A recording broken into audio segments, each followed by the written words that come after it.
नमस्कार दोस्तों, आज इस वीडियो प्रेजेंटेशन के माध्यम से मैं बताने वाला हूं बोट मास्टर सेंडर की लोकल यूटिलिटी के बारे में। अगर आपको ऑनलाइन यूटिलिटी यूज़ करने में कोई प्रॉब्लम आ रही है या आपका जो डिवाइस है वो बार बार लॉग आउट हो जाता है तो उसके लिए आप इसका एक लोकल टूल भी यूज़ कर सकते हैं। जितने फीचर आपको ऑनलाइन में मिल जाते हैं उतने ही फीचर आपको लोकल यूटिलिटी के अंदर भी मिल जाता है। तो इसको जो प्रोग्राम है हमारा ये बोट मास्टर सेंडर, इसको लोकल में स्विच करने के लिए आपको जाना है डेवलपर टैब में। यहाँ पे दो मेन्यू शो कर रहे हैं, वेब एंड लोकल। मैं यहाँ पे अगर इसको यहाँ पे मूव करता हूँ लोकल के अंदर, तो जैसे आप इसको लोकल के अंदर मूव करेंगे तो अगर आप देखेंगे ना तो आप ऑनलाइन वाला जो ये प्रोडक्ट है इसको अभी आप एक्सेस नहीं कर पाएंगे क्योंकि ये लोकल में मूव हो गया है। अभी आपको जो यूज़ करना है वो लोकल करना है। जितने काम इसमें हो जाते हैं, जैसे आपका बल्क एसएमएस हो गया, बिजी से मैसेज हो गया, या फिर किसी भी यूटिलिटी से आप मैसेज करते हैं, किसी थर्ड पार्टी सॉफ्टवेयर से अगर आप मैसेज करते हैं, वो सारे काम जो है ये लोकल टूल से भी हो जाएगा। अभी ये है लोकल टूल के अंदर फ़ायदा ये है कि एक तो ये लोकली इंस्टॉल रहता है आपके सिस्टम पे, तो सपोर्ट की थोड़ी डिपेंडेंसी कम होती है। और दूसरी चीज़ ये है कि जो लॉग आउट वाला जो अभी इस टाइम जो इशू आ रहा है, मतलब सम डिवाइसेस ऐसे हैं जो सडनली लॉग आउट हो जाते हैं, यानी कि 3 या 4 दिन या 5 दिन के अंदर, या फिर किसी किसी के 10 दिन के अंदर। तो अभी लोकल टूल के अंदर वो जो प्रॉब्लम है वो नहीं है। तो इसका यूज़ करने के लिए आपने कुछ नहीं करना है। यहाँ पे लोकल पे क्लिक किया, इसके बाद में ये जो रीजनरेट टोकन है इस पर आपने यहाँ से रीजनरेट किया। और जैसे ही आप रीजनरेट करते हैं और मैं इसको रिफ्रेश करता हूँ, यहाँ पे एक लोकल एपीआई करके ये टोकन यहाँ पे शो हो रहा है। जो लोकल टूल है हमारा वो इस टोकन को ही आइडेंटिफाई करके आपका जो बीएमएस का सब्सक्रिप्शन है इसको आइडेंटिफाई करके वो रन हो जाएगा। अगर ये टोकन यहाँ पे शो हो रहा है तो ये रीजनरेट करने की ज़रूरत नहीं है। तो कुछ नहीं करना, यहाँ से ये टोकन कॉपी कर लिया। इसके बाद में गए आप यहाँ पे लोकल एड ऑन में और इस बटन पे क्लिक करके आपने एड ऑन डाउनलोड कर लिया। मैंने ऑलरेडी डाउनलोड किया हुआ है तो मैं इसको यहाँ से डायरेक्ट रन कर लेता हूँ इंस्टॉल के लिए। जैसे ही आप इस पर क्लिक करोगे तो वो जो टोकन आपने कॉपी किया था वो यहाँ पे आपने पेस्ट किया, इसको नेक्स्ट किया, इसको आई एक्सेप्टेड एंड नेक्स्ट करके इसको इंस्टॉल कर लिया। इंस्टॉल होने में लगभग 30 सेकंड से 1 मिनट का टाइम इसको लगेगा। इंस्टॉल होने के बाद में मैंने इसको यहाँ से फिनिश किया। फिनिश होने के बाद में ये वाला जो इंटरफेस है इसका ये यहाँ पे लोड हो गया। तो अभी ये यहाँ पे एक 404 नॉट फाउंड का एरर दे रहा है क्योंकि अभी फर्स्ट टाइम इंस्टॉल हुआ है। इसमें अभी क्या है, जो एपीआई की सर्विसेज है वो ठीक से रन नहीं हुई थी क्योंकि पहली बार में ये एक इसमें अभी एक बग है। अब मैं यहाँ से इसको जैसे ही एपीआई को स्टार्ट करता हूँ, ये बैकग्राउंड में क्या करेगा कि जो व्हाट्सएप की एपीआई है उसकी जो सर्विसेज है वो आपके लोकल सिस्टम के अंदर रन कर देगा। अगर मैं इसका स्टेटस देखूँ तो ये यहाँ पे स्टेटस पे जैसे ही मैं यहाँ पे क्लिक करता हूँ तो यहाँ पे ये क्या दिखा रहा है, नोट कनेक्टेड। क्योंकि ये मैंने अभी ही इंस्टॉल किया है तो मैंने अभी इसमें कोई भी अपना जो व्हाट्सअप का डिवाइस है वो स्कैन नहीं किया है। जैसे ये यहाँ पे नोट कनेक्टेड दिखा रहा है, ये जो क्यूआर कोड आ रहा है इसको आपको व्हाट्सअप से स्कैन कर लेना है। और जो बीएमएस वाला ओल्ड है उसको आप हटा सकते हैं, जो वेब वाला है, क्योंकि ये अभी आपका लोकली ही काम करेगा। जैसे ही आपका डिवाइस स्कैन हो जाता है, अगर आप यहाँ पे चेक स्टेटस पे क्लिक करेंगे तो ये यहाँ पे कनेक्टेड दिखा रहा है। अगर आपका डिवाइस इस क्यूआर कोड से स्कैन नहीं होता है तो ये जो वेब व्यू है इसको आप यहाँ से इनेबल करके और यहाँ से आप सर्विसेज को रीस्टार्ट कर देंगे। अगर आप जैसे यहाँ से सर्विसेज को रीस्टार्ट करेंगे तो ये जो गूगल क्रोम है ये यहाँ पे शो हो जाएगा। अगर ये वाला क्यूआर कोड स्कैन, वैसे तो ये 100% स्कैन हो जाता है, अगर इनका कोई इश्यू आता है तो आप यहाँ से व्हाट्सएप का व्यू भी देख सकते हो और जो यहाँ पे जो क्यूआर कोड आएगा उस क्यूआर कोड को आप स्कैन कर सकते हैं। अगर आप चाहें कि सर्विसेज को आपको रन करनी है और ये वाला जो इंटरफेस से ये दिखता रहे तो आप इसको चालू रखिए, और अगर आप इसको बंद करना चाहते हैं तो आपने इसको यहाँ से वो करके डिसेबल करके इसके बाद में आपने यहाँ से सर्विसेज को रीस्टार्ट कर दिया। जैसे ही आप रीस्टार्ट करते हैं तो वो जो व्यू है वो व्यू अब नहीं दिखेगा, मतलब वो जो बैकग्राउंड में जो क्रोम रन हो रहा है वो अब नहीं दिखेगा। फिर से आप यहाँ से चेक स्टेटस कर लीजिए सर्विसेज रन है या नहीं है। अभी ये दिखा रहा है क्योंकि जो सर्विसेज है वो रन होने में लगभग 1 मिनट का टाइम लगता है। ठीक है, मैंने यहाँ पे दोबारा चेक किया, ये यहाँ पे कनेक्टेड शो कर रहा है। अभी इसको मैं बिजी अकाउंटिंग सॉफ्टवेयर के साथ में कैसे लिंक करना है उसके लिए आपको चले जाना एपीआई कीज पे। तो एपीआई अगर आप सिंगल यूज़र यूज़ करते हैं बिजी का, एक ही सिस्टम से आप मैसेज भेजते हैं, तो ये आपको ऊपर वाला जो ये एपीआई है ये आपने कॉपी किया और यही वाला जो एपीआई है ये मैंने यहाँ बिजी के अंदर डाल दिया। और ये जो आपका ओथ टोकन है इस कंडीशन में चेंज रहेगा, तो ओथ टोकन जो है मैं यहीं से कॉपी कर लेता हूँ, डेवलपर टैब, कॉपी, और इसको मैं सेव कर लेता हूँ। अब मैं एक इनवाइस भेज के देख लेता हूँ। बाकी बोट मास्टर सेंडर की जो कॉन्फ़िगरेशन है वो सेम रहेगी जो पुरानी है।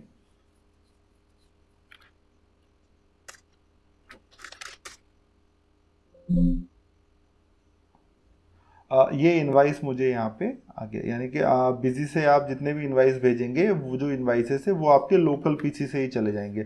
अगर आप यूज़ करते हैं मल्टीपल पीसी, यानी आपका दो यूज़र या मल्टीपल यूज़र हैं, या आप मल्टीपल पीसी से मैसेज भेजते हैं, तो उस कंडीशन में जो आपको एपीआई की यूज़ करनी है ये नीचे वाली करनी है। इसको आपने यहाँ से कॉपी कर लिया, लेकिन ये नीचे वाली एपीआई की यूज़ करने के लिए ना ये जो पोर्ट है, जैसे हम लोग हमारी जो सर्विसेज है वो रन करते हैं 3011 पर। अगर आप मल्टीपल पीसी का यूज़ करते हैं तो आपको ये जो पोर्ट है 3011, इसको आपको ओपन करना होगा। ओपन करने के लिए आपको जाना है फायरवॉल में।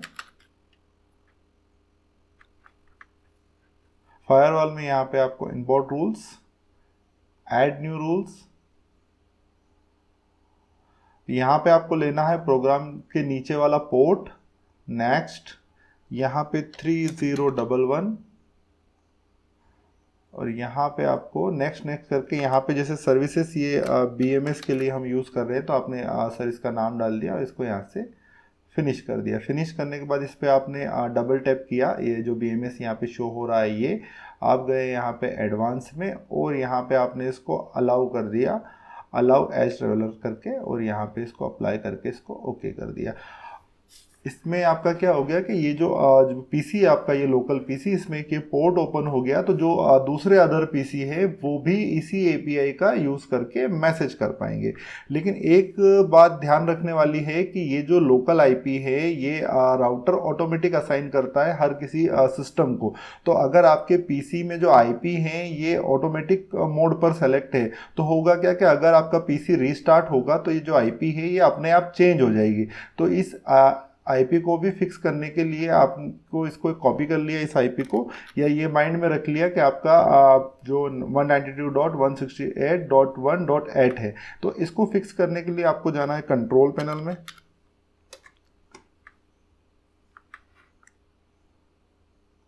Network and sharing centre. यहाँ पे ये जो मेरा नेटवर्क है मैंने इस पर यहाँ पे क्लिक किया, यहाँ पे मैं गया प्रॉपर्टी पे। प्रॉपर्टी पे जाने के बाद में मुझे जाना है इस पे IPv4 पे, और आप जाएंगे तो यहाँ पे आप अगर देखेंगे तो जो मेरा आईपी का जो सिलेक्शन है वो ऑटोमेटिक है, ठीक है। ये ऑप्टेन पे है तो ये क्या करेगा, ऑटोमेटिक ही उसको पिक कर लेगा, रैंडमली पिक कर लेगा। अगर रैंडमली पिक कर लेगा तो नेक्स्ट डे से क्या होगा, अगर सिस्टम आपका रीस्टार्ट होगा ना, मेन सर्वर या मेन पीसी जो भी है उसका अगर आईपी चेंज हो जाएगा तो मैसेज जाने स्टॉप हो जाएंगे। तो ये एक छोटी सी सेटिंग अगर आप कर देंगे तो जो मैसेज है वो आपके स्टॉप नहीं होंगे, वो आपके रेगुलर बेस पे जाते रहेंगे।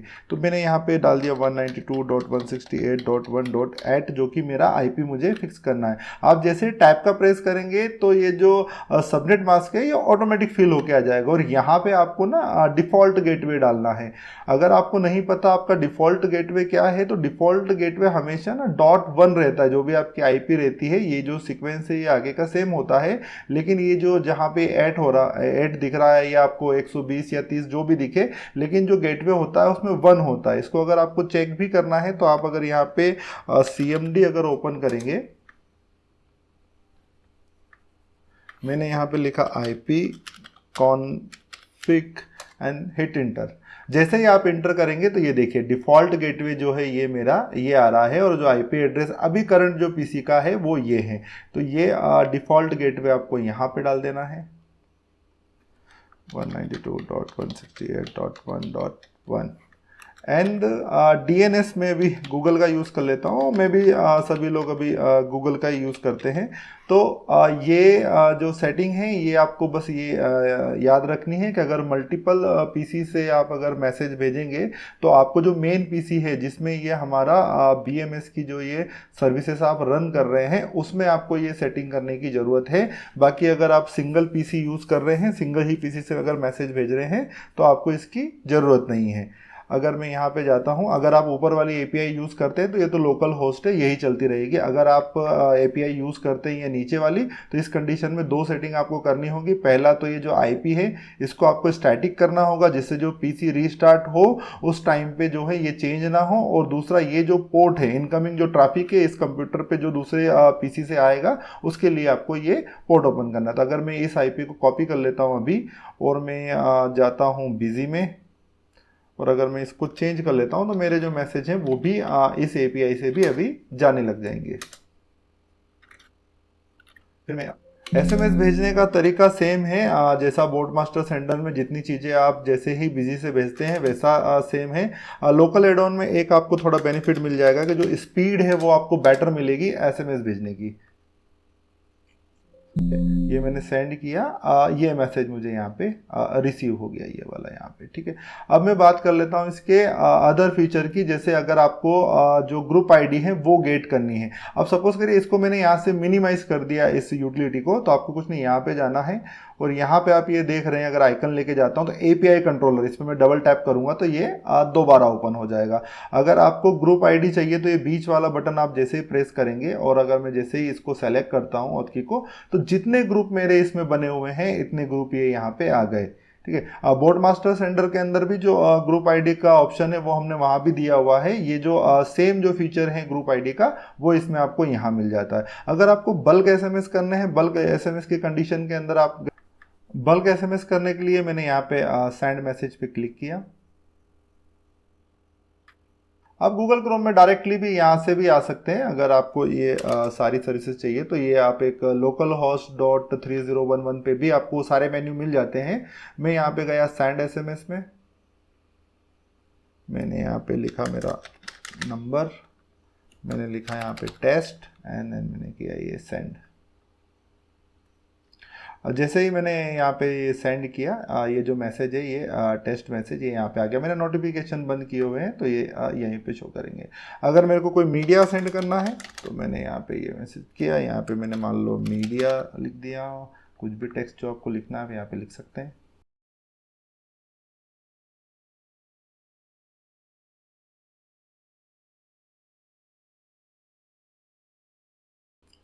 ये मेरा मीडिया और ये दोनों आ गए।